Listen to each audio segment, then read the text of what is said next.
Got a few people coming, getting connected still.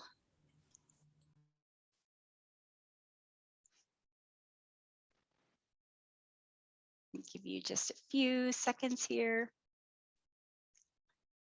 All right.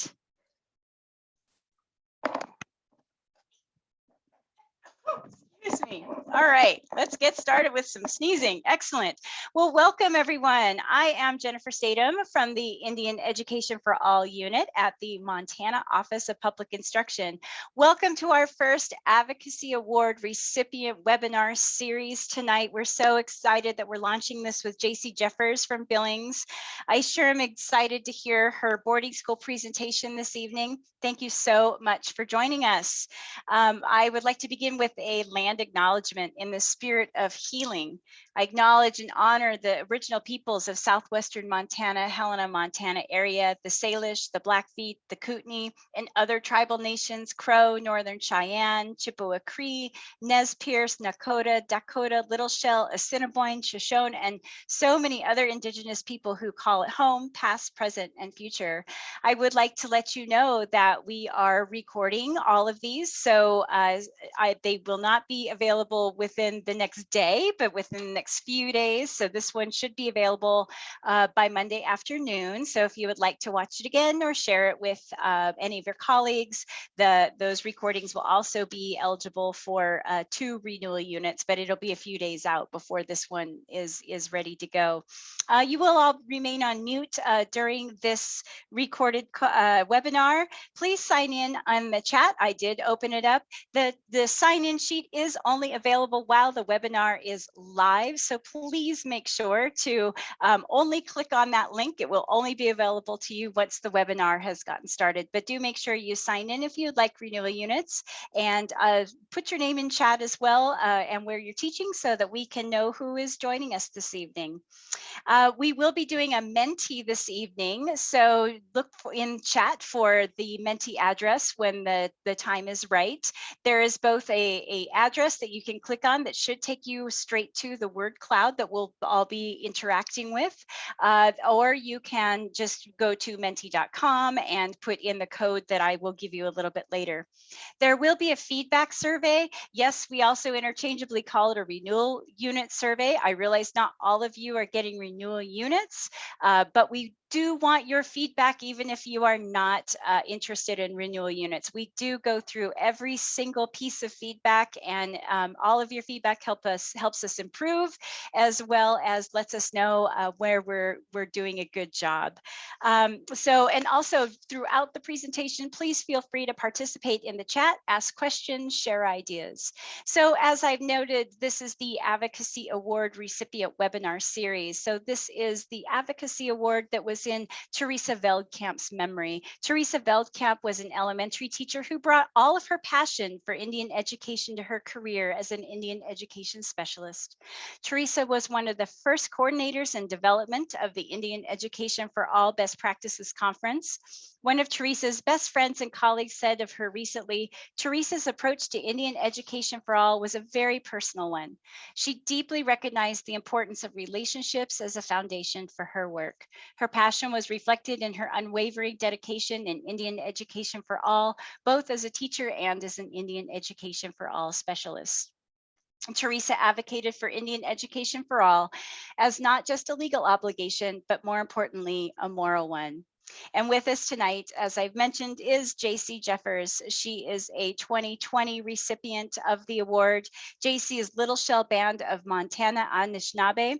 She is the American Indian Education Instructional Coach for grades 6 through 12 at the Billings Public Schools.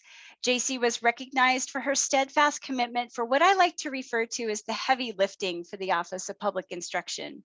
Jacie tirelessly shows up to assist with standards writing and was a key voice for the inclusion of Indian education for all in the new social studies standards.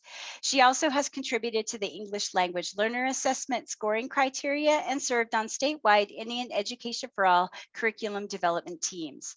We literally could not do the extent of work that needs to be done through the Montana Office of Public Instruction without people like Jacie. It is a pleasure to work with you, Jacie. Thank you for your commitment and thank you for your presentation tonight.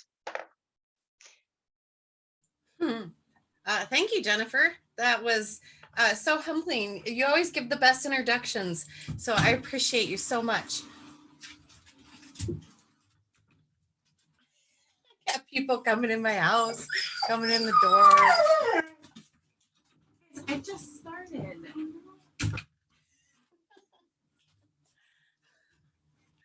I don't know what's going on. Okay, let me get this going here, people. This is the beauty of working from home, right? I'm like, what is going on? Kids coming in, dogs coming in. That's okay, though. Okay, I would like to just welcome. Why is it? Why do I do that? Sorry, guys. Here we go. Here we go. Okay, here we are. This is the first presentation of the school year here, and we are ready to go. I hope you guys are getting comfortable and in your classes. I hope that things are going well for you this year. I appreciate the land acknowledgement from Jennifer Statham. I would also like to acknowledge this land right here in Billings, Montana, and the Absalica people. The original Treaty of Fort Laramie, where this land would have been their reservation land, their indigenous land, going back in time immemorial to this place, which is a topic I'm going to talk a lot about today. So this is a topic that's pretty near and dear to my heart. My great-great-grandfather was taken away when he was 7 years old and put into the Fort Shaw Indian boarding school.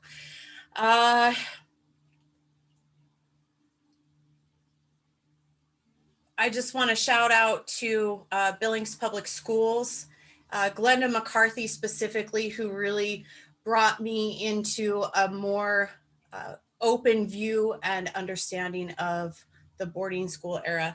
I've never done this particular topic through a webinar series or even in post-COVID world, because it's about place and it's really important to be in place. So I'm going to try to get you guys as close as I possibly can to being connected to each other in this digital world that we're in at this very moment. So, okay, with that, we're going to try to do this in the best that we can in a digital world.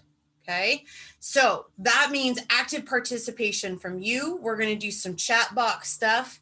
If you can change your name on your video, that would be really great. I would really appreciate that because I can look and see in the chat, and it's just going to really help me, especially if you're in Billings. I am a Billings Public Schools curriculum and instruction coach, right? So I work in Billings Public Schools. So I got to give a shout out to my peeps, my middle school and high school people that are here, do some work with the university, helping their pre-service teachers, which has always been a pleasure.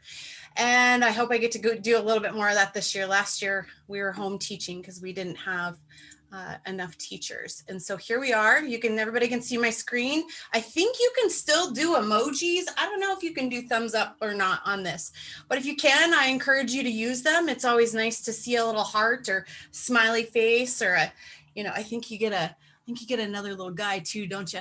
Some hang loose guys. So that's always nice to know that we're all there and participating. So I really appreciate that as a presenter, so I don't feel like I'm just staring at a black screen, right?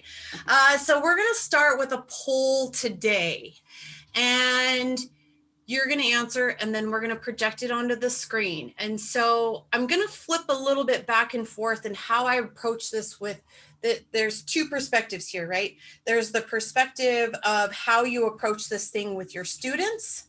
And then there's this perspective of how I approach this with teachers, because this might not be something that goes into your content area, but you can use the tools that I'm going to give you today, hopefully, in almost any topic, right? Because the question usually, the questions stay the same. They don't usually change, but the depth and the content might. And today we're just looking at these ideas through the lens of the boarding schools. Just a couple of people that in places I'd like to shout out to with what we're doing here. The Montana Writing Project, Elk River Writing Project specifically, my family, of course, and Elk River Consultants. So that's who I got here with me in my heart tonight. Okay, so this is how I start with kids. This is how I start with teachers. I think this is a good place to start even in the classroom as well if you're going content deep with this, right? What is your experience? What was your experience like in school? For me, I didn't have a very good experience, and it's kind of interesting. So we're going to end, okay? And we are going to share results.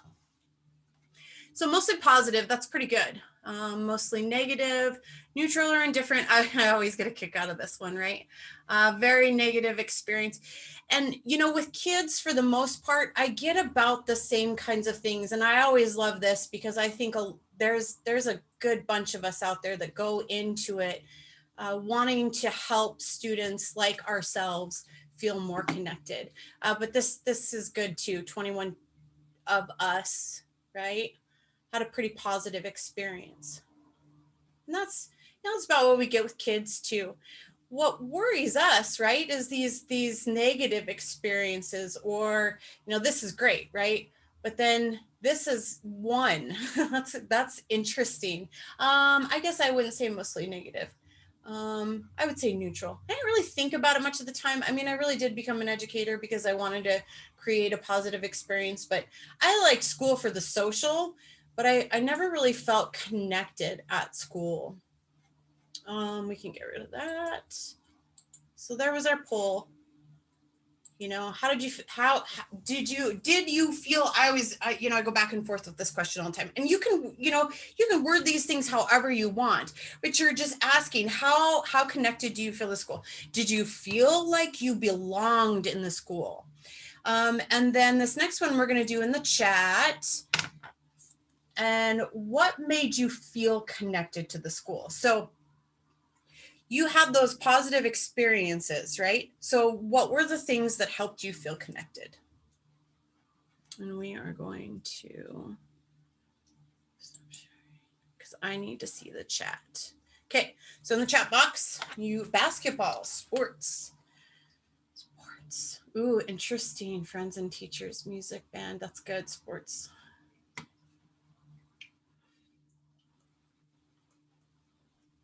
Caring teachers, I liked that one. Me too. Community, friends, teachers.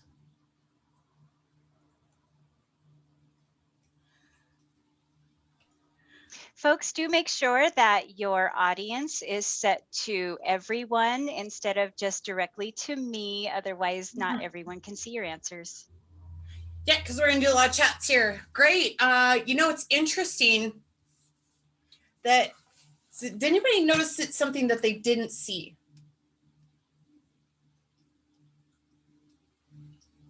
It's so interesting. It's all about sports and people and friends. There's some academics, right? So math. I mean, that when I say connected, right? The first thing that you go to, and this isn't something scientific that I've studied, but I'd like to study it, right? We don't necessarily feel, when I say that word, it doesn't trigger, oh, I'm connected to Harry Potter, right? You're connected in school to the people and the places. And when we have a place where we feel connected, we're going to do pretty well in that environment, right? We don't have to be a psychology major to know these things about people. We know what people need because we need those things too.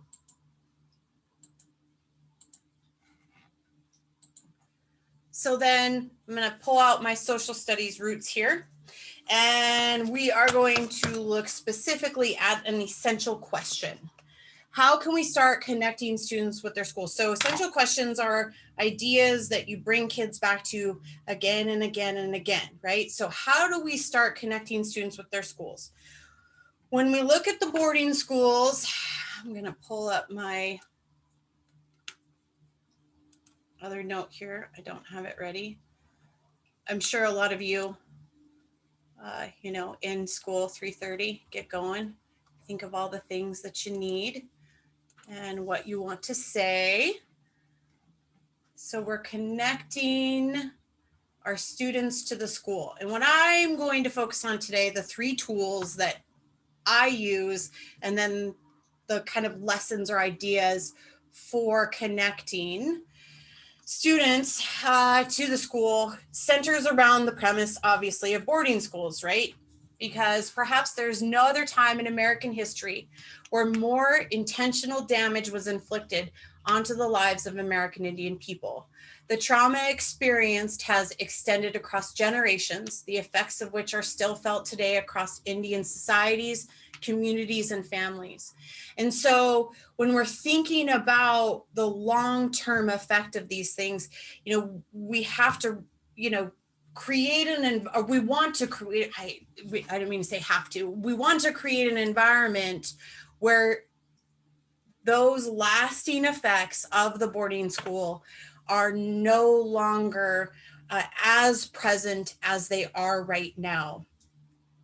And so you want students to be thinking about how that affects their fellow students.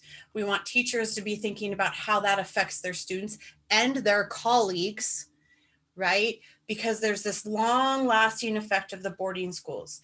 I don't know how much you guys necessarily know about boarding schools, and we aren't going to get too deep into it, but we are going to look at some lessons and activities and then how I teach boarding schools. But you're still with the premise in mind that we're moving forward, and how do we help students who are dealing and families dealing with the long lasting effects of the boarding schools feel, and all students, right? Because there's lots of things that are affecting our students' lives, and how do we create a more safe and inclusive environment, right? So these are just three things that I really like: community, voice, and perspective. And they're so interchangeable, and they're so integral and part of everything that we can do every single day in little ways and big ways through the content. Especially through writing. I think writing is a really, really powerful tool that you can use with students. And so we're going to focus on these three things: community, voice, and perspective. So I got to get, my essential understandings, my component, where is this all coming from for me? I like to think of the essential understandings as guides, lifelong learning processes. We can ask questions about essential understanding number 1 in kindergarten. We can ask a question about it in 12th grade. But the content and the delivery is very different. Oh my goodness.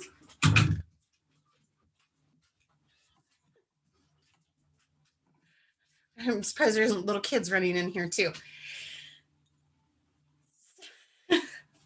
I'm so sorry. They just busted in the door in there. This is the world of online teaching, right? Okay, so essential understandings. Looks different in kindergarten, and same question, different content.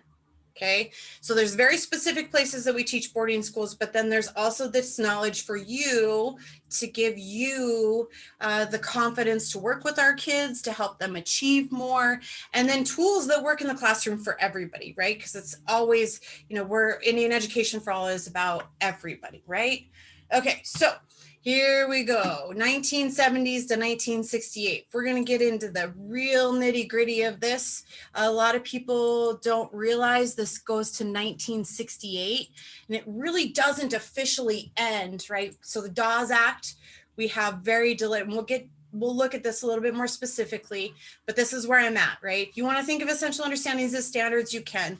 I don't like to think of them that way. I think of them a little bit differently, but looking specifically at this, so interesting when you read this act, and this is a great primary source document that you can use with students, and you can look at this, and there's so much that goes into this. I mean, this is pretty deep. We use this document specifically in US government, and what do these words mean? How is an act brought into being? And we talk about is this fair? Is this just?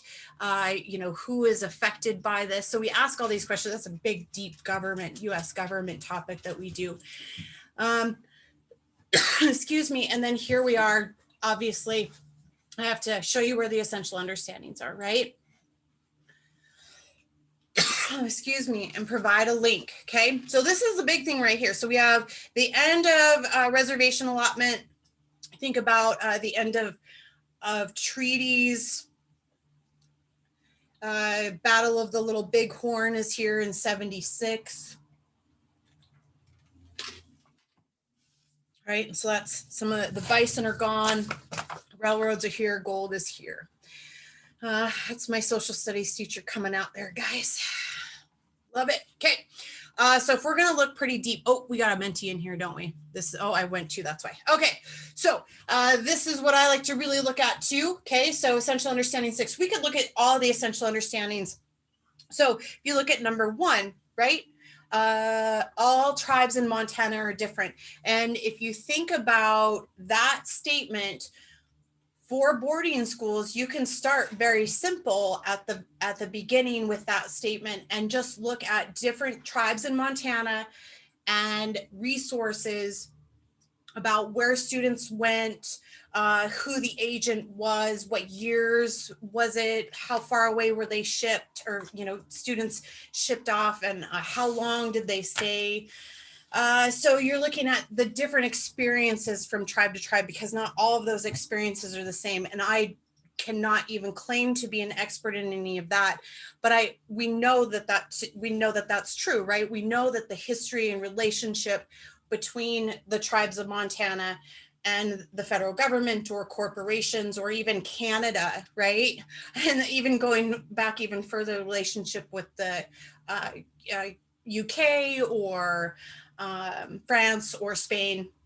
And so those relationships are all different. And so all the tribes have different relationships with boarding schools, right? Like Treaty of Fort Laramie is the big one, right? But not everybody was part of the Treaty of Fort Laramie.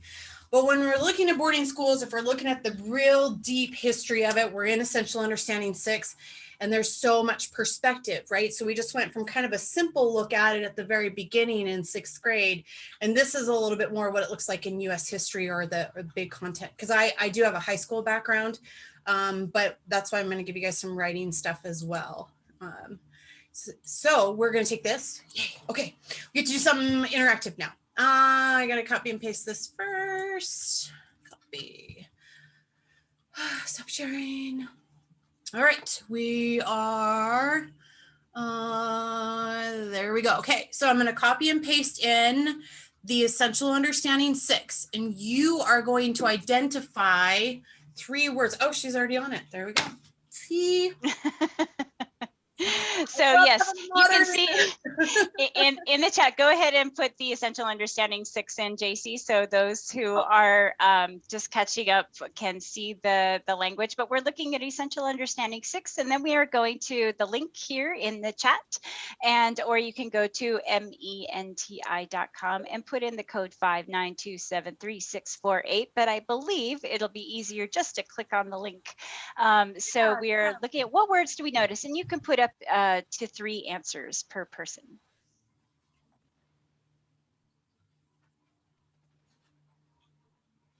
So, sometimes you never know what to assume. And so I like to really I love using these in classes, right?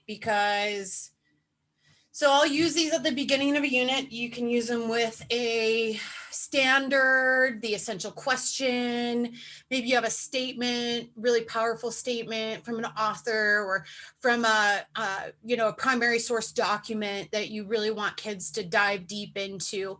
And Jacie, I'm so sorry. Can you put in the language, please? There's been a request for the Essential Understanding 6. Yeah, I thought I had. And yes, thank you folks who are just answering in the chat. If you are unable to leave your screen because you're on your lawyer. If you are on a different device where you're not able to access a different web page, please feel free to answer in the chat. And also with this, in just a few minutes, when we see the answers kind of slowing down, I will be saving this as a PDF, and this will be available in the resources folder in just a moment here. After Jacie continues, I'll be putting the sign-in link in the chat again, as well as the resources link. And that is, again, where you can find all of the resources that Jacie will discuss this evening, as well as this PDF. And do make sure if you are in chat that your audience is set to everyone. I will do my best to answer questions that are direct message to me, but there are quite a few screens open right now. So do make sure that if you are answering in chat for the whole group, that your group is set to everyone.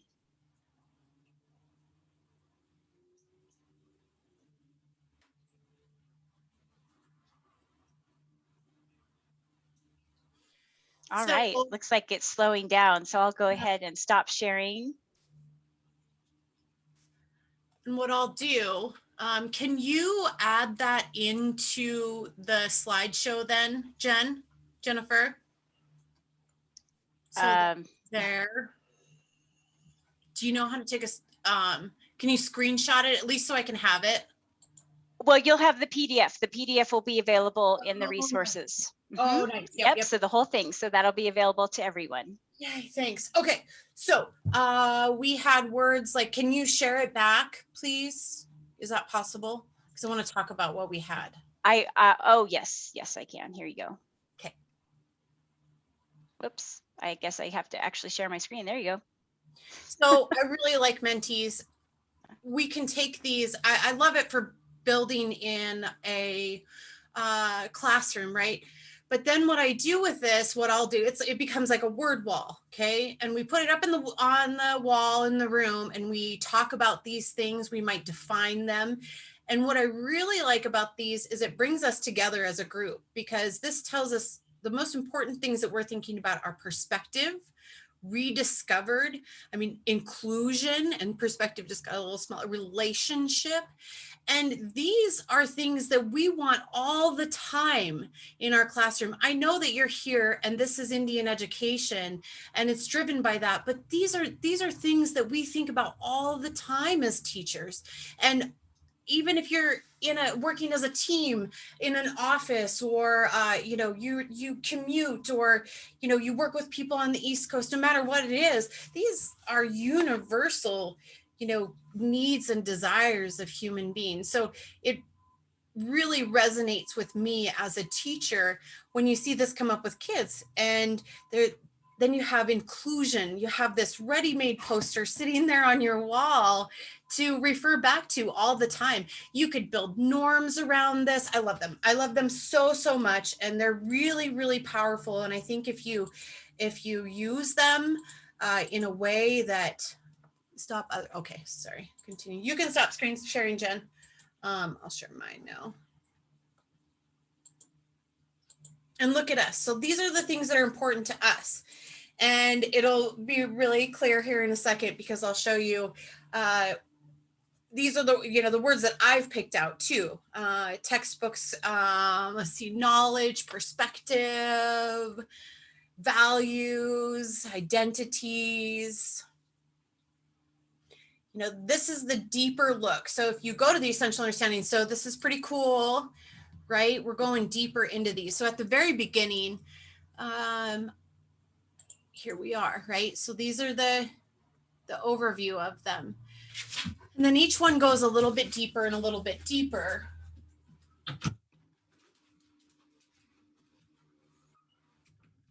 And this really pulls this out and gets deeper into the perspectives of history and looking at the textbook that is provided in the classroom and look at it for what it is. It's a resource. It's something that is accessible.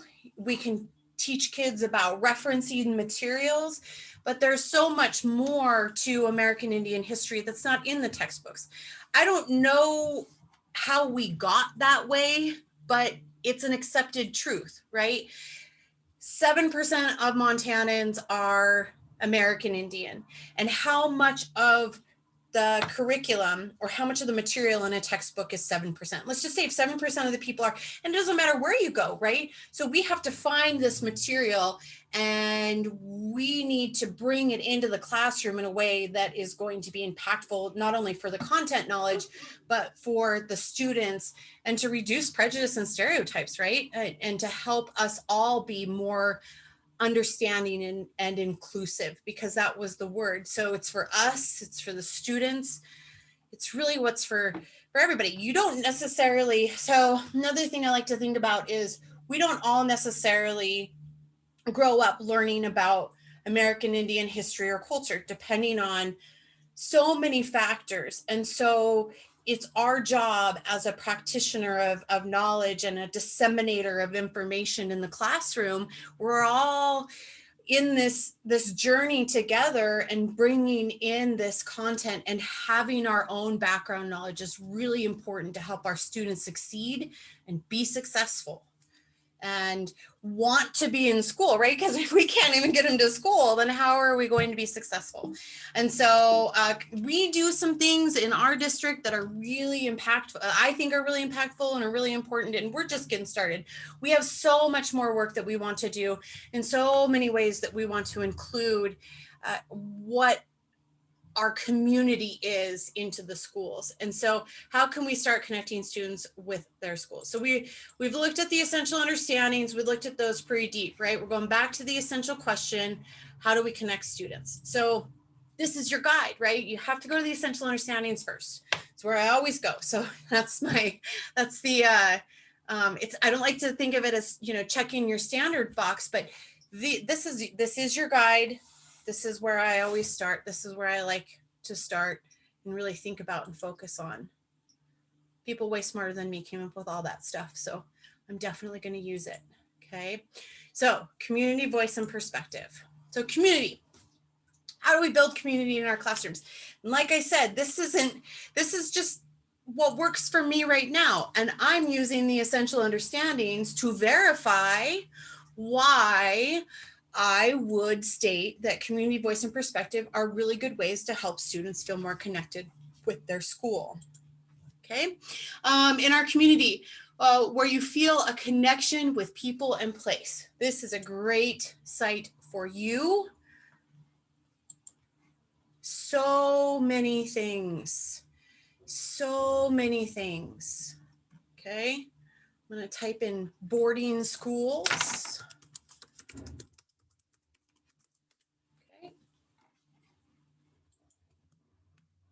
Ooh, let's do American Indian boarding schools, right?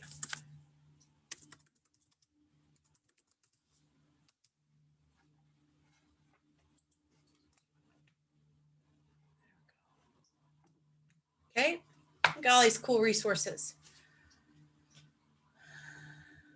Oh, there wasn't very many there. I thought there was more there. I wonder if they did it under Native American, right? I like to walk people through these processes so you can see. Okay, we got two. This has got some good stuff. Why do we still celebrate Columbus Day? So this is it's not telling the kids what to think. It's asking them to just think about this. Why do we? And most kids at a certain age are going to know or have heard, hopefully, about the Columbus School or Columbus Day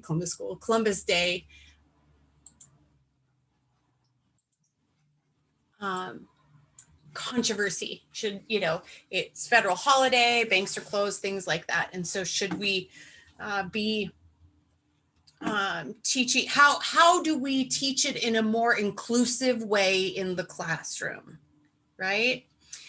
So this site has a good place to start to kind of help start generating those questions.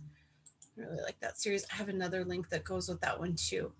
And then, I hate when it does that, it bugs me. Sorry guys, the poster series. So what I wanted to show you here was how to get to the poster series. So if you are off using the restroom, hopefully you'll get back very quickly. Remember, there will be a video of this, so you can click right back on it and come back and see where I'm going. So go to OPI. You'll notice that link right there took you straight to OPI because I wanted to show you. I think that this site is everything. It's going to be like this all the time with sites, right? I think it's really, really important that you explore these sites. I always encourage people to start with OPI and the Office of Indian Education. I cannot speak enough to how important these materials are. There is no need to reinvent the wheel. This is where I started, in 2006 when I had a material, right? Why would I go anywhere else? And so what if the kids have seen it before, right? They see it again, you get a good lesson out of it. You learn something along the way in the journey. And so we are educators, Indian education for all. Classroom resources. Poster series. I have looked at this so many times lately. This is so powerful. Okay. I could probably build community in my classroom by posting and having, so if I make a conscious effort to bring in teaching about tolerance and justice, and then this is a good place to find and display local tribal members, community members. Ooh, this is the new stuff that I can print out and put on my walls.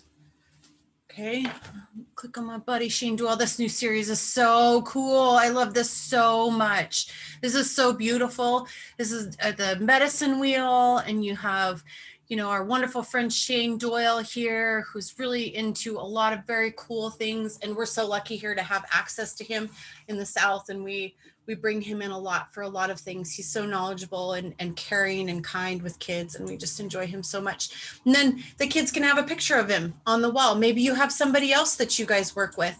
And so you have access to these pictures, and they're not, these are folks, they might not be in regalia or their outfits. These are people that are just like everybody else, and they're working hard and helping their communities, and they're leaders in our communities. And so we can take that same model and help students be leaders in their classroom.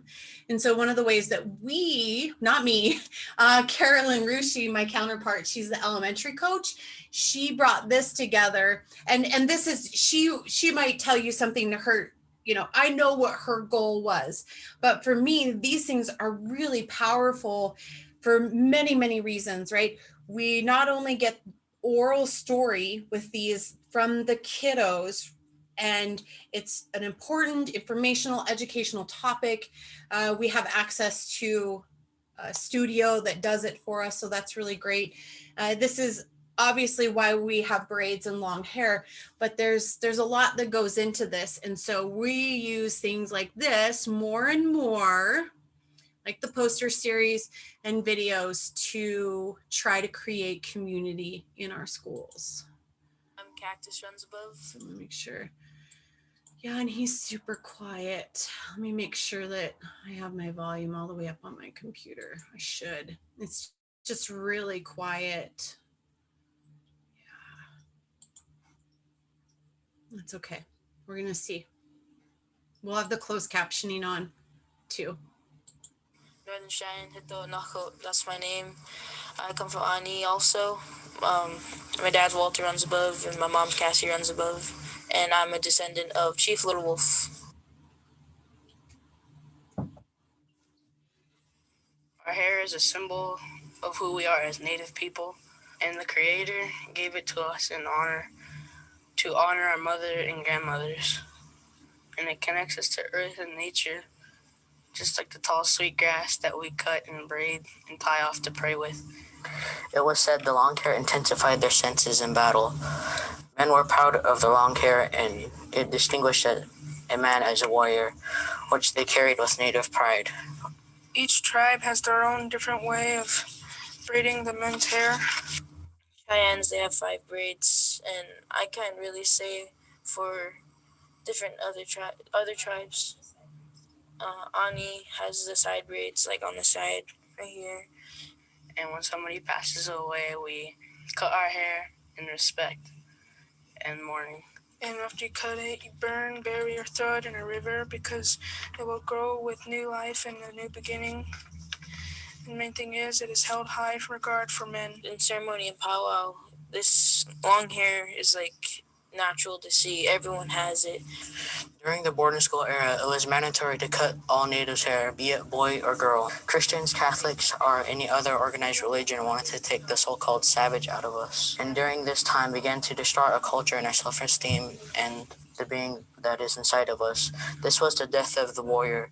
From this time on, men became accustomed to wearing short hair. American Indian movement sparked and ignited cultural pride, brought back braids, long hair, and what it means to be Native. And today, many Native men wear long hair, and the warrior was reborn. When people see a young Native boy with long hair, they see he still has his culture and he carries on his ways. My dad and my baby brother have long hair. Like in the mornings, my mom does my hair, and it's like a bonding experience. And usually after school also, she'll do my hair. And it's just that time, like everything zeroes out and it's just my mom and I, and she'll do my hair. She'll ask me, what you got planned today, son? I'll tell her. And it's always like, it always feels good. And like sometimes if she does it long enough, I could like almost go to sleep. Like it's just a connection we have. I have long hair because it keeps me connected with my ancestors and how they had long hair. It represents that connection that you have with your culture. It's like our tradition.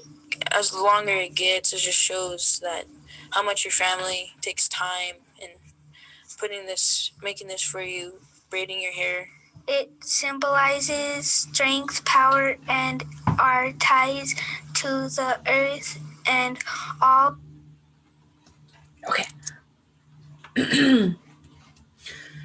So I should have what I'd like you to do right now. I added this in at the last minute. Jacie, can you put that link in the chat, please? And I'll make sure it's added to the resources. For that video? Yes, please. Yes.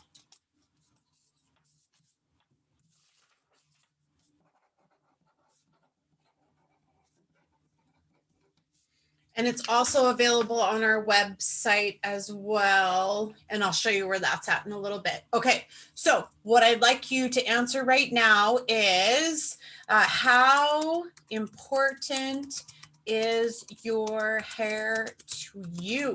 Okay, so how important is your hair to you? Just think about that. Just answer that question. You can do a scale, 1 to 10, very important. I don't have any hair, you know. Not a big deal. I remember one time I went in for a short little cute bob and I got a mullet and it was really traumatic.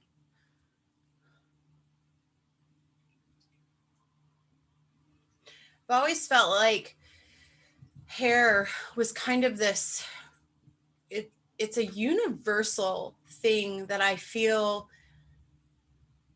we have this connection to as humans. It's so much a part. Yeah. And right. Mike Jetty has wisdom highlights.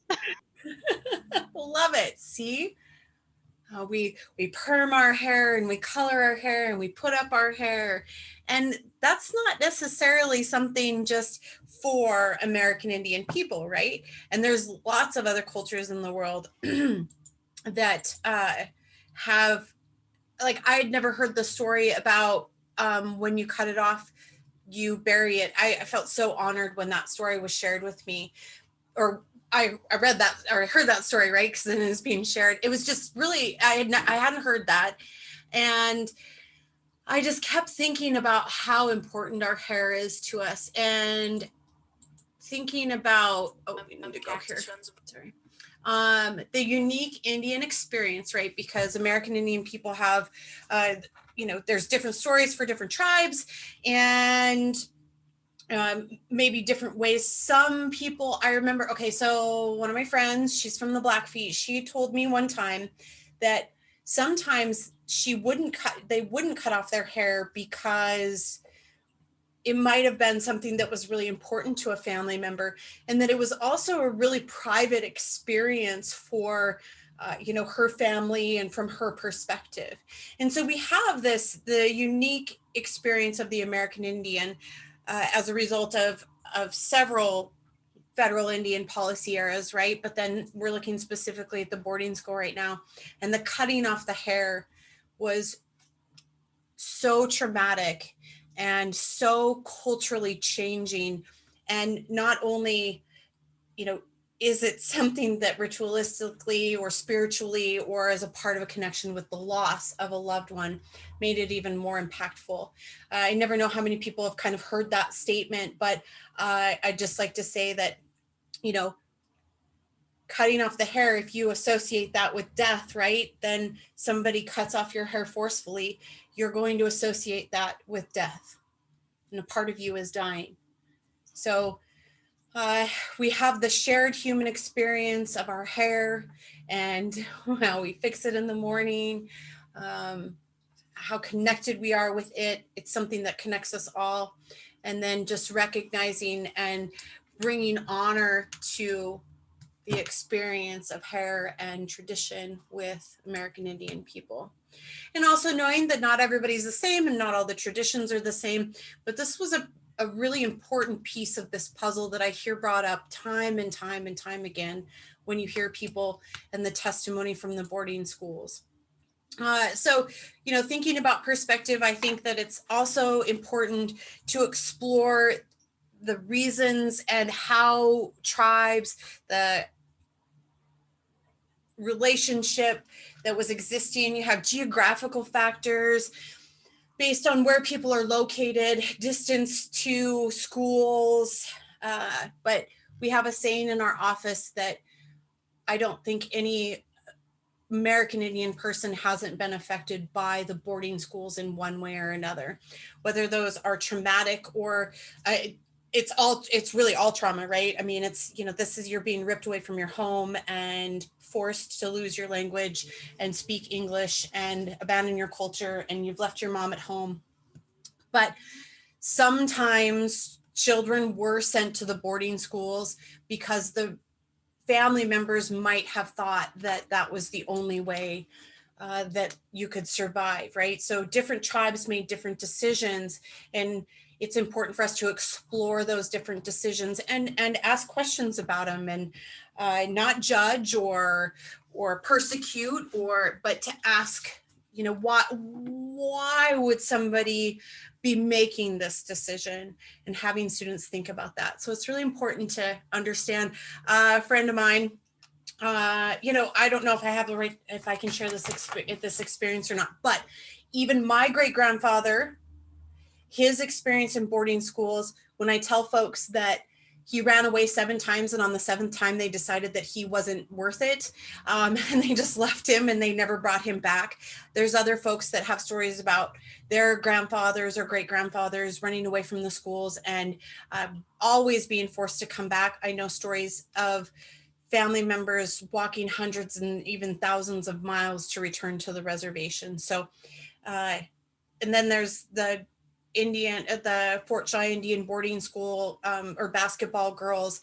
And so that whole experience opens a whole nother can of worms too. There is OPI stuff on that. I think that's the only one. I can't believe I didn't include that there, but it's just another perspective, right? So we try to expose students to as many experiences as we can and perspectives as we can, and then ask them to kind of draw the conclusions on their own. And so this is just another piece of that puzzle. I'll stop now and I'll let you. I did not speak English until I went to that schools, different districts, and I went to below Valley Butte, this mountain. There's a day school there. That's where we used to walk. And I said I had a bad time when I was growing up, trying to learn English. I was punished when I didn't understand. And my teacher, she appeared like an elderly lady, but she must have been middle-aged, or I don't know. Anyway, she would come by and walk between the desks. If I didn't understand, a lot of us went through this. If I couldn't respond, we couldn't speak our language, you may stand. That's the phrase I heard many, many times. Then she'd make me stand, march me to the corner, face the wall. Those are the bad days. And then the boarding schools, they were taking children, just picking them up, sending them off to school. But I don't know what my grandfather did. We were never bothered. But we were made to go to school. If we missed too many days, cold weather or whatever, he was picked up. He had to pay. He had to go work at the agency, work off his fine because we didn't go to school.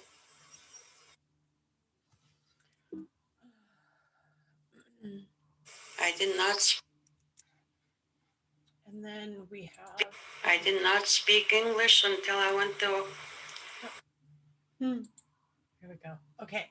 I'm going to let this one speak for itself as well.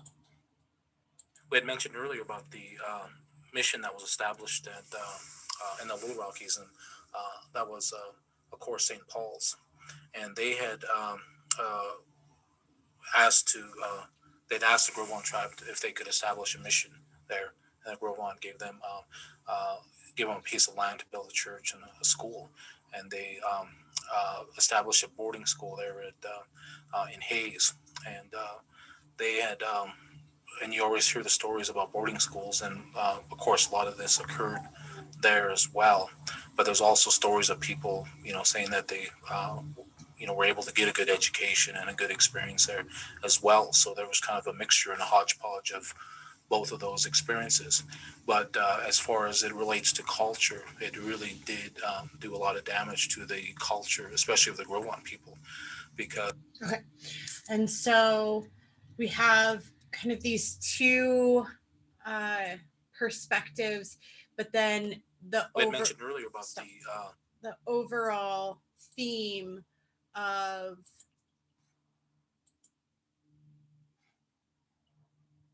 children being removed from their homes and then the destruction of the culture. And that was when you start looking into the documents, and I'm going to give you those resources to kind of build, because if you're elementary, right, you're not getting deep into this stuff. So I am trying to give more knowledge for you as the teacher, and then I'll get into some really, because this is really knowledge for you, right? A better understanding of our families and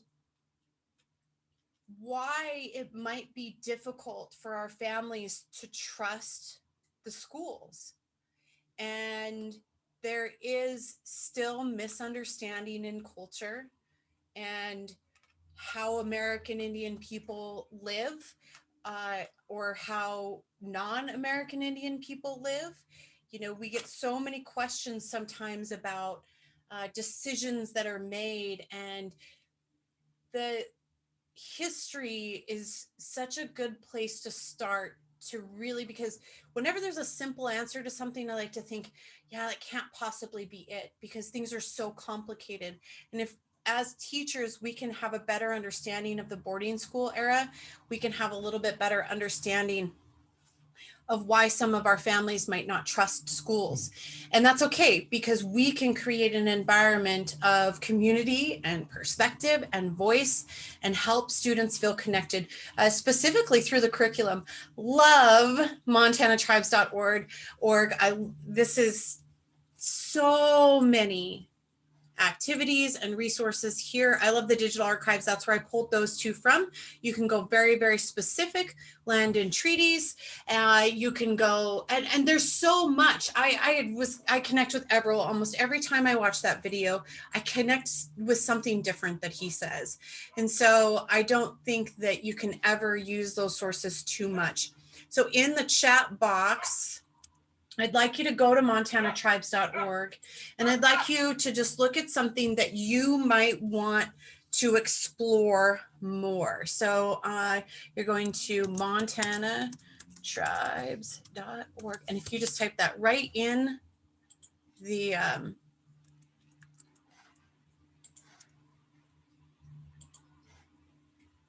your URL, you'll get it. And I can put the link there as well.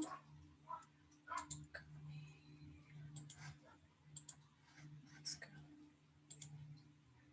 So go to montanatribes.org.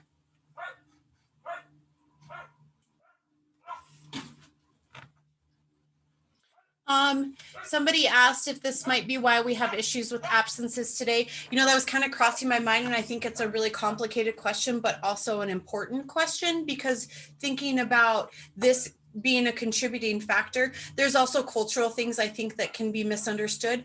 And then just, you know, poverty in general, right? We know kids who might not be getting nutrition and things like that, or access to healthcare, COVID related. I mean, the Indian community has been devastated by COVID, right? The treaties guaranteed us three things, you know, land, healthcare, and education. And I would argue that those three things are not being adequately provided, as is a treaty, you know, ratified by the United States Congress, right? And we could have a conversation about, are those things being honored? And so I think that that is part of it, right? The education is guaranteed. Somebody twisted and used that to create boarding schools, to rob American Indian people of their culture.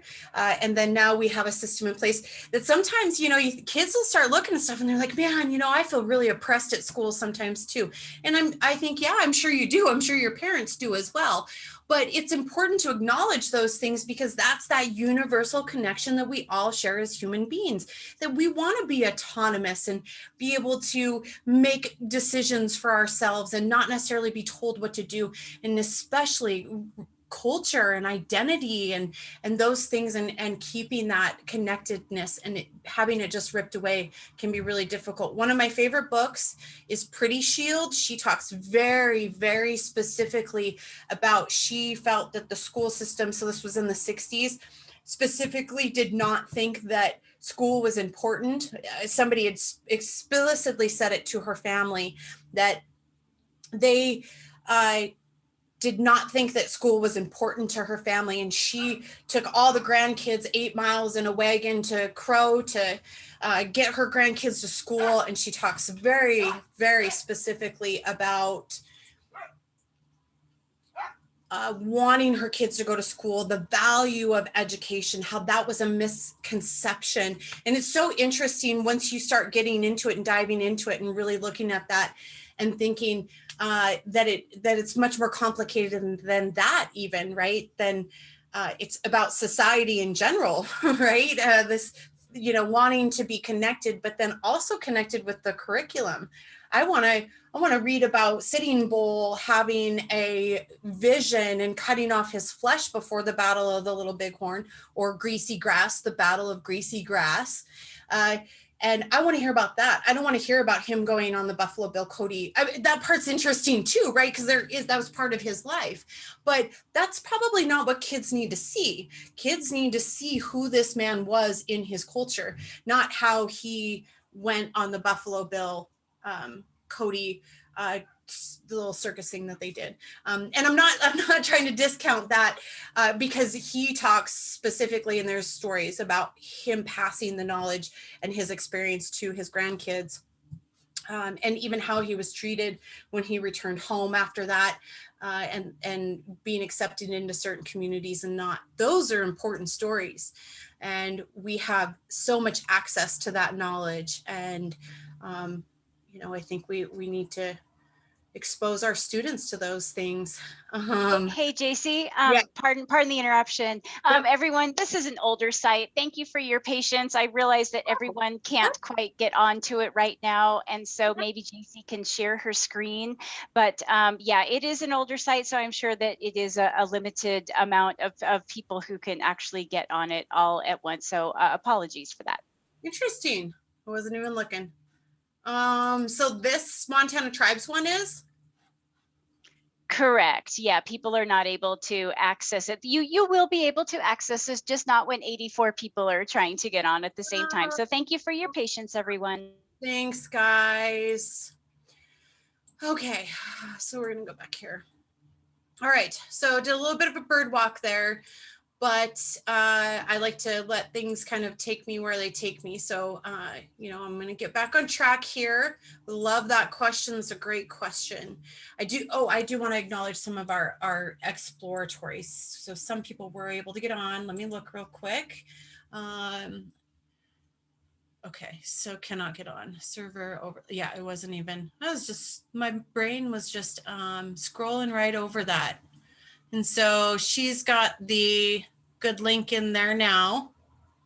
Well, that was good that's because I was answering the question. I love name dropping. Yeah. Gotta give a shout out to my friends, right? Okay, so explore the site, great, great videos, firsthand experiences.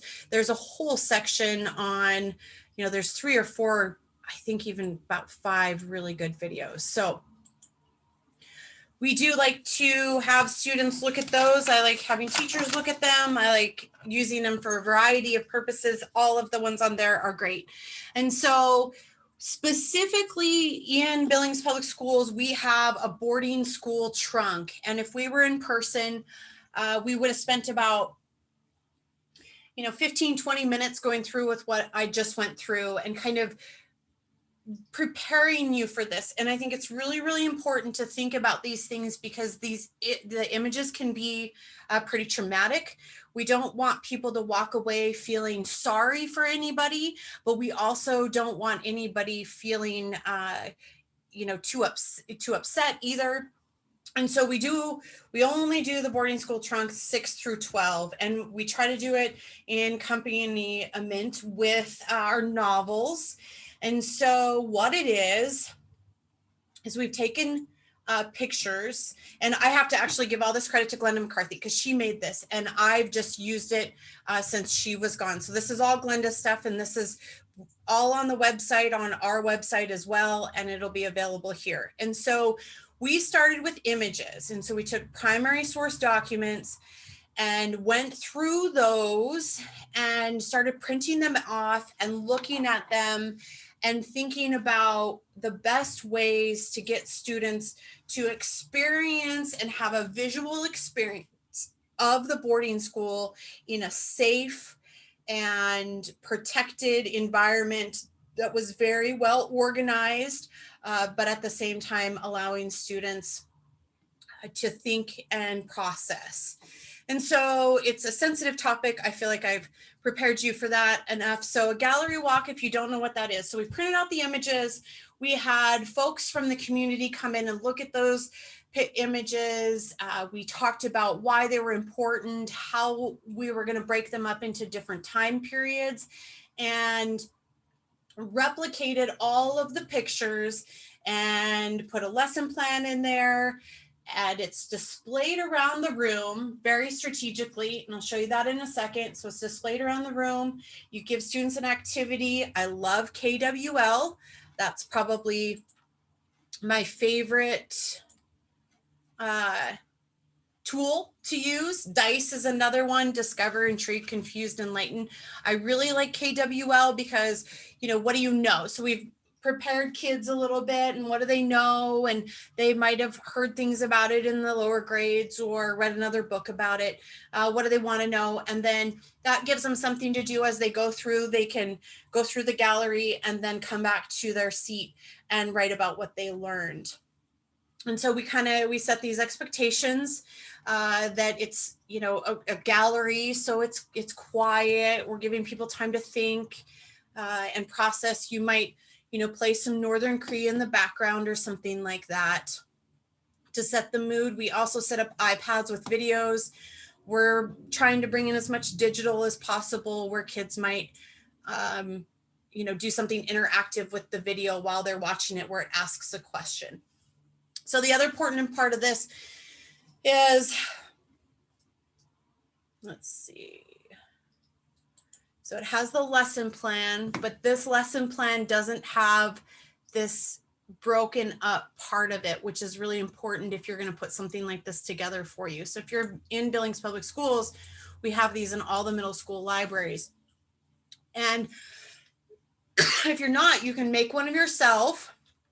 So you go through, you pick out some pictures, you talk to Mike and Jen, and you know, get some good advice on what you could use and what, you know, give me a call. I'll see what I can do to help, you know, use our website, and then break them up into these different areas. So before and after routines, the civilizing transformation, cutting berets, changing names, death and disease, and then so on. So apologies. And this is a cool section. We added in pictures of students from Billings Public Schools in their clubs, or done our own honor posters for them. And then even some documents on the apology in Australia to the Aboriginal people of Australia, or the apology in Canada. And so that's included in there too. So that could be a springboard that you could talk with kids later about, you know, what does that mean? I mean, no president has ever apologized to Indigenous people in the United States. What does that mean? Would it change anything? So it can kind of open up some writing and some ideas. And so I showed you the link there. And so this is, oh, this was the lesson resources. Okay, good deal. I wanted to put those there as well so that you have those. Okay.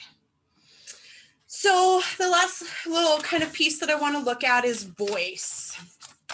And I think, like I said before, perspective and community, I think all of them are interrelated. I literally, you know, I'll put my definition on this and I'll look at them again. I'm like, no, this sounds more like perspective. This sounds more like community. But when you really want to get kids start to thinking about voice, I always ask them questions like, you know, how did you get your name? Or what, you know, what makes up your family? Who lives in your house? Having them write stories about their own families, their own traditions, and then setting up a really safe environment for kids to share, where they share in small group, reading their reading to each other, and then sharing with the whole group. And then those ideas are just valued at face value. Thank you for sharing. You know, I appreciate you being willing to share your story. Thank you for sharing your story, but no judgment about order or place, or maybe they didn't understand the story. We just let people share their ideas without judgment and without question, not even an inquiry question where I'm like, oh, I want to know more about that. You just let people talk and let people have their voice, and we just nod our heads and thank you, you know, and then move on to the next person. And so it's a practice that I've always kind of used in my class as a tool to encourage students to just think and listen without a response that offers any kind of judgment or value placed with what it was that the person read. I might have students draw a picture of their favorite place and then a story of their favorite place. And so they're connecting with voice, and in the classroom that's valued.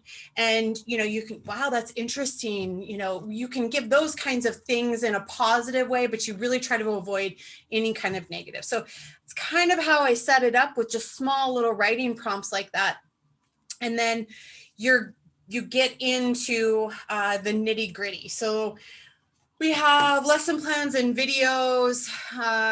Let's see, this is probably one of my favorites for boarding schools. It's a little bit quicker tool to use. The gallery walk might take you a couple days. I like this in conjunction with the boarding school gallery walk. I do think it's important for students to look at images, but I also think that it's important for those images to be presented in a meaningful and strategic way, so that not to kind of induce too much trauma or allow for too much. You have to guide them through. That's why we only do it with 6 through 12. Even with 6th graders, we get a little pretty cautious sometimes, because some of the images can be really tough for students to look at, especially our, you know, our Native kids, and just kids in general. And maybe I'm trying to could show you something that I'm kind of thinking about. It's just so somber. You go in and there's all these pictures and there's, you know, hair being cut off. And so it's a place for students to reflect, but it's also a place for respect. So that's one thing that I like to say is respect and reflect. So I try to provide you with some lesson plans that might be useful in your classroom. More and more, we have more states that are incorporating and have written Indian education laws into their acts and constitutions and provided funding and are using those resources to write lesson plans. And so sometimes if you're feeling a little bit more confident, you can go, you know, look a little bit deeper, but always start with OPI. I like South Dakota's too. They have some really good stuff that you can use with Lakota.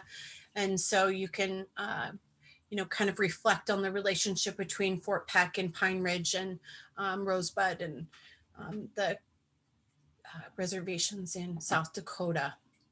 BPS Office of Indian Education. This is our site, always working on it. I wanted to show you where our boarding school stuff is. So you're in Hot Topics. You're gonna go to the boarding school trunk. And so I have a little bit more information here. I have our lesson plan again. And then I have a link to our resources again.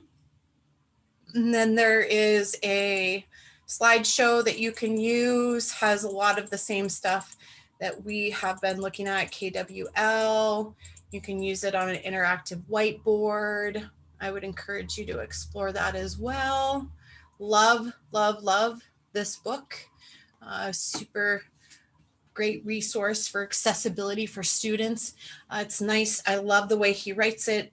He is from Montana. He was at the University of Montana for Montana State, sorry. Go Cats. Indian Country Today. I love Indian Country Today. You type in any topic here. This must have been the one I was thinking about with boarding schools. So you type in any topic here and you will get lots of perspectives on the boarding schools. There's just some really interesting firsthand experiences. Please, please, please don't ask an American Indian student in your classroom for their grandma to come share. If the student comes to you and says, yes, I would love we should bring my grandma in and she'll share. That's great. Probably don't ask grandmas to come in and share. I think that might be a little bit scary for some families to do. And remember, it's protected, sacred family stories that we wouldn't want to put people in a position where they might feel that, you know, traumatized or that they're exposing themselves. So there's some pretty deep stuff in here. I love listening to people's firsthand accounts because there's nothing more powerful than somebody talking about their experience. And students can take with that what they, oh my goodness, I was not pulling down. Their experiences and then reflect on their own. Okay.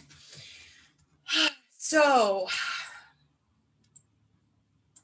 what we might do next is explore these sources and topics and then have students maybe write a perspective writing piece, argumentative writing, or even at a younger age, maybe 6th and 7th, we're just looking at various perspectives or what stood out to you, and then finding somebody else that had a different thing that stood out to them, and then kind of comparing those things like I did with Nadine and Everil in the 2 videos. So there, it's the same topic, boarding schools, but they have different relationships with the boarding schools and how it affected their tribe. Because Nadine was talking about, she didn't know quite how her family is, you know, wasn't included in the children that were physically taken away. And so there's different relationships in how the agents on the reservation, and that's getting super deep into it, but it's important to explore the higher the grade level. And so you can do some pretty deep perspective writing in here, where we're just looking at some families sent children to save their culture, and kids might explore this in firsthand accounts and the lesson plans and different resources that you find, and you're putting this together. This is an interesting perspective that you kind of learn along the way, is learning English to help survival. A lot of folks will talk about, and my great grandfather did as well, is that the bison was gone. What choice did we have? Our old ways were gone. And so with our old ways and our tradition, the bison leaves, so then that connection to the land is lost. And then so the connection to the English, or the connection to language, is lost. And English was the only way that he could survive at that point. And so you get this out of it a lot too, with students and teachers as well. And then an opportunity to help their community or their tribe. And then you have this other side that's like this really children forced to attend, and braids were cut, the loss of language, connection to communities, the thousands and thousands of children that lost their lives, that some families have no idea where their loved ones are buried, or where they could even start to find those things. So then they look at these two sides, and they're not agreeing or disagreeing with either side. They're just saying that this is complicated, but ultimately it severs this connection to culture, and these connections resonate into our communities. And in the school, we can help students feel more connected through voice and perspective and community. And so some good stuff here that I really, really like from OPI as well. We use all these books in our, I am way ahead here. That's okay though. I like to be ahead rather than behind. And then these are the lesson plans that go with it. Absolute True Diary of a Part-Time Indian, we don't teach till 10th grade. You know, I could have put hundreds of books on here. I don't think there's a book in our curriculum right now that somebody somewhere doesn't talk about the impact of boarding school on their family. And so it's good for students to start to see that theme that resonates throughout, because we see the impact of reservations and the creation and the loss of treaties and healthcare. And we see these things, and those things are kind of right in our face, where the boarding schools are kind of this underlying complicated, sometimes, I mean, people never even hear about it. And so more and more, obviously, it's becoming part of the curriculum. But when you take society, schools, and teachers to get your ed degree, you know, why it's not in there is always just kind of blown my mind.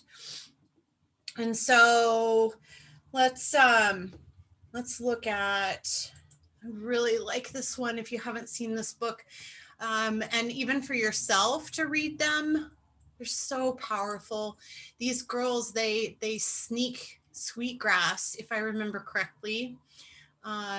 They sneak sweetgrass and create and basket weave at the boarding school to keep their culture. And their grandmother, you know, teaches them when they return. And so some of these same activities that we use in the gallery walk and the boarding school trunk are the same ones that you'll see in these lesson plans, because I know that we had borrowed from there too. So we had changed disturbed to discovered.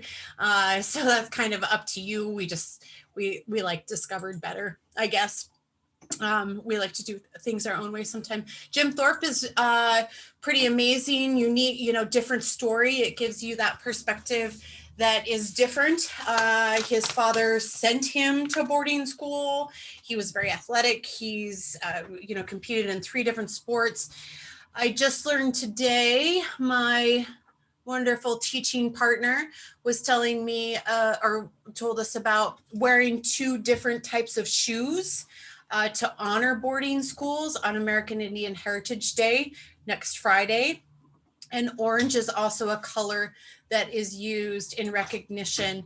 And then I was going to put there's a flyer and there was some information going around, and maybe Jennifer has access to that, and it might even actually be on their thing that she's going to talk to you about later. But the theme was Every Child Matters. And then the orange, there's a video that we have as well about where the orange comes from. So the little girl had gone to boarding school, and I think her grandma had bought her the shirt, and then they ripped it off of her. And so that's where the orange comes from. And so one thing I think is important to remember as well, one of my 100,000 things that are always important to remember, is boarding schools today aren't what they were before. Because when we looked at the Act, okay, this History of Indian Education, this officially abolishes any,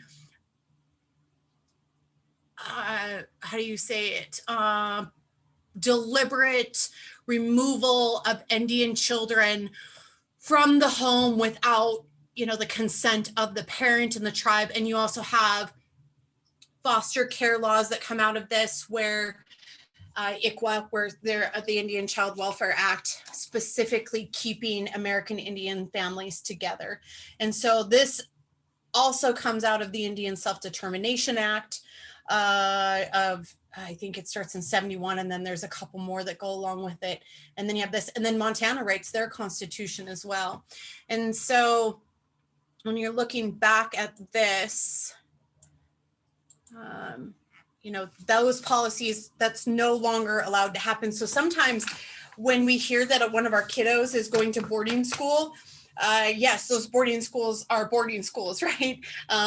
But nobody was forced or taken from their family to go to those boarding schools. So that practice has officially ended. I think what always kind of surprises, tends to surprise some people, is how long it went on, all the way up until 68. Not nearly at the practice that it was during Carlisle era, but because Carlisle Indian Boarding School is probably one of the most well-known. And so these are some of the pictures that we used. And so when I'm talking about, so this can be kind of triggering sometimes to some kids, but we tried to keep it pretty informational, so that we are very deliberate in our choices and what we chose.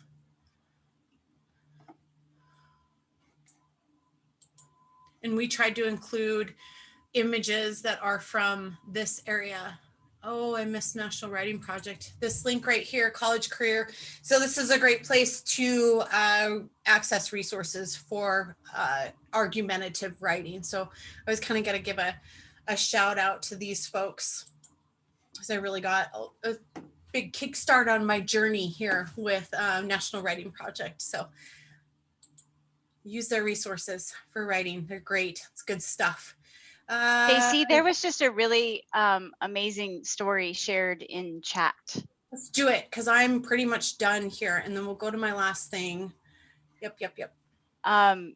Jennifer Smith shared about her, her personal family experience, and it's just so powerful. Jennifer, I'm humbled that you would share that, and that's a real story. That's, this is real trauma. And what I can say about Jennifer Smith, after having known her now for over 10 years, her resilience and strength and leadership is what comes through to me. So, that's an incredible background to come from and to be where you're at today. See, I created a voice for Jennifer Smith for her to share. And so that was my purpose, right? So thank you, Jennifer. I have not heard that story about your family. And man, when you can get folks to share their stories, I always thought it would be pretty cool to make an anthology. The more, videos and the capturing of stories, people that are willing to share that knowledge, I think we have to tap those resources as much as possible in our communities. Our students if they're willing to share their experience, because we want them to be connected with the school, right? We want them to see themselves reflected in the curriculum. We want them to see themselves reflected in the halls and the classroom. And so I'm going to leave you with this. How do we connect students with their schools? But we're going to do a thing called waterfall. And if you don't know what waterfall is, I'm going to tell you what it is. So you are going to think about this question. Don't write it in the chat box yet. Okay. So I have to escape from here. I'm going to copy and paste this in there. If you haven't done waterfall, it's pretty cool. I always wish I could pay more attention to the chat. I feel like I need a co-host.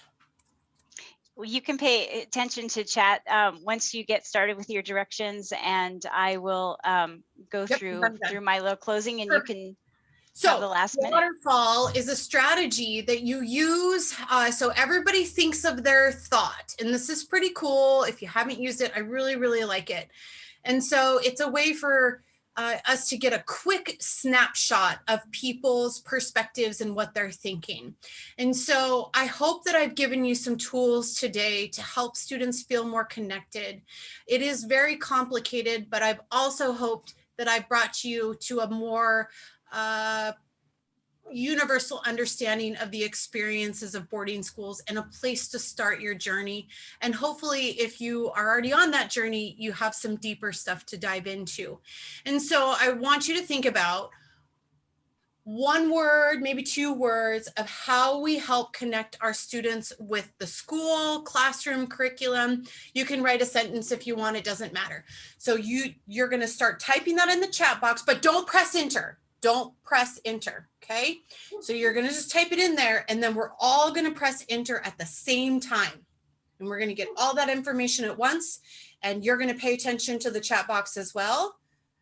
And Jen just put the feedback survey in there too. So how do we help students get connected to their schools? Help them connect with their schools. So hopefully you have something. In 3, you're gonna hit enter on after 1. So 3, 2, 1, go. Oh, I just love this. So Jacie, while you're looking at that, while folks are putting in their answers and pressing enter, I would just like to point out that the feedback survey is open. Again, even if you are not seeking renewal units, we do look at your feedback, and we do try to improve, and also we like to hear good things as well.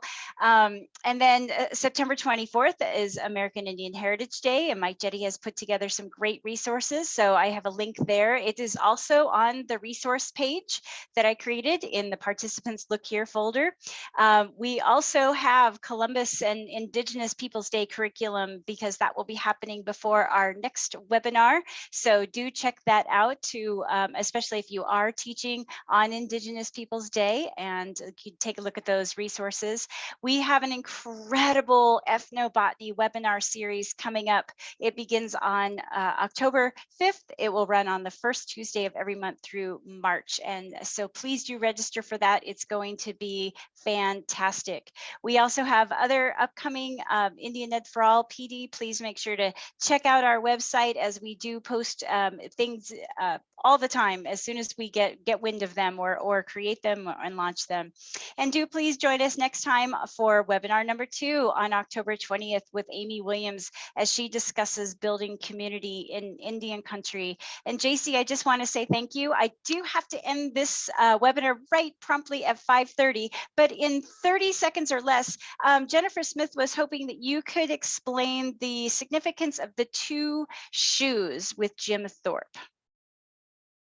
I don't actually know what that was. I would have to look it up. It was, I think he didn't have the same shoes, right? Is that right, Jen? Can you give me a thumbs up, Jen? Was that what it was? He didn't have matching shoes, right? And so he had to, I just found this out today. Sorry, I didn't, vet that information, guys. But he didn't have a matching pair of shoes. So he had 2 different color shoes. And it's a testament, I think, to our resilience as Indian people. Somebody stole his shoes before the race, Jennifer Smith said. And in the chat, all of the links for all of the registration and information, they are in the chat as well as on the resource sheet. See, you guys know lots of stuff. So go forth and, you know, remember, Indian education isn't about shame or blame. It's about inclusivity and community. So don't hesitate to reach out if you need something. Thank you so much for having me. Thank you for being here. It was an honor to be a part of this. It was an honor to receive the reward for such a distinguished young woman that I don't know if I'll ever really be able to live up to. So thank you, Jennifer, and I will see you guys soon. Thank you. Well, thank you, Jacie. This was phenomenal. I really appreciated all of the resources that you shared. And should you have any questions, I won't be available till Monday, but please do email me and I will get back to you next week, as well as with the recording. Please share widely and please join us for our other incredible webinars and other professional development that is upcoming. Everyone have a wonderful evening.